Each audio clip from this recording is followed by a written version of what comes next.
Let's go to our next caller from the 701 area code. Who's there? Uh, I'm Sadie from North Dakota. Go ahead, Katie. North Dakota. I think this might be our first call from there. What is that like?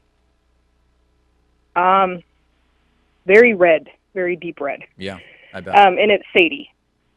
It's shady? Sadie with an S. Yep. Stady. hmm Okay. My question for you is, being up here, like I said, it's really red, and the news really focuses on that angle, and it's so different from even just watching like MSNBC or CNN.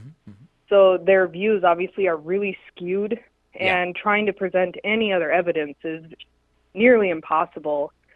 And I was just curious if you thought there was any way to get around that. Well, you've got to seek out your own news sources, right? Now, to be clear, you're talking about the local news there, right? Like the local news stations are just there's like a built-in right-wing point Yep. of view, right?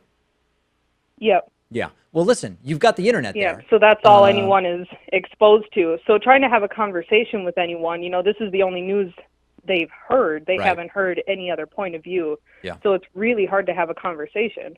Yeah, I don't envy that. I mean, I think all you can do as an individual is tell people that there are other news sources and other perspectives. But obviously, the echo chamber effect and the filter bubble effect is really, really bad. And if you've got people there that get all their news from the local right wing North Dakota news stations and then they watch Fox News, and all their friends on Facebook are sharing right wing stuff. This is a major problem. I've lectured about this at colleges, and I don't have an answer, unfortunately. I don't know how to break the filter bubble. It sort of depends on people like you to say you should at least get some other ideas in your media diet, and I think probably most people Yeah. depressingly will be pretty resistant to that.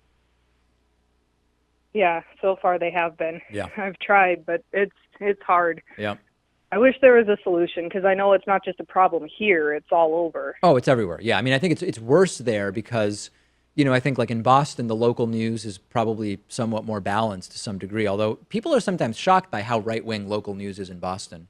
Hey, listen, I'm curious. I asked someone earlier who called from a small town in Tennessee, what's the best restaurant where you live in North Dakota? Um, any of the small town restaurants, really, where everything is like home cooked. There's a Right. great place in this little town that we go through on the way home. That's absolutely amazing. Oh, there's some food trucks around here. I'm actually in Fargo, Oh, and okay. some of the food Oh, trucks have the best food. well, actually, one of the right wing. There's this guy Scott Hennon who I believe runs a radio station in Fargo, and it's just extreme right wing nonsense. And I see the stuff he posts on Facebook because I met the guy at a radio conference, and he's in Fargo, and I don't even know if he still runs the station, but he used to. It's bad. I don't envy you one bit. Yeah, it is. It really is. All right, I Katie, would thank you say very much. Appreciate the some call. of the media. Sorry. Yep. Thank you. Thank you very much. Appreciate it. It's bad out there. It's bad out there. There's no doubt about that.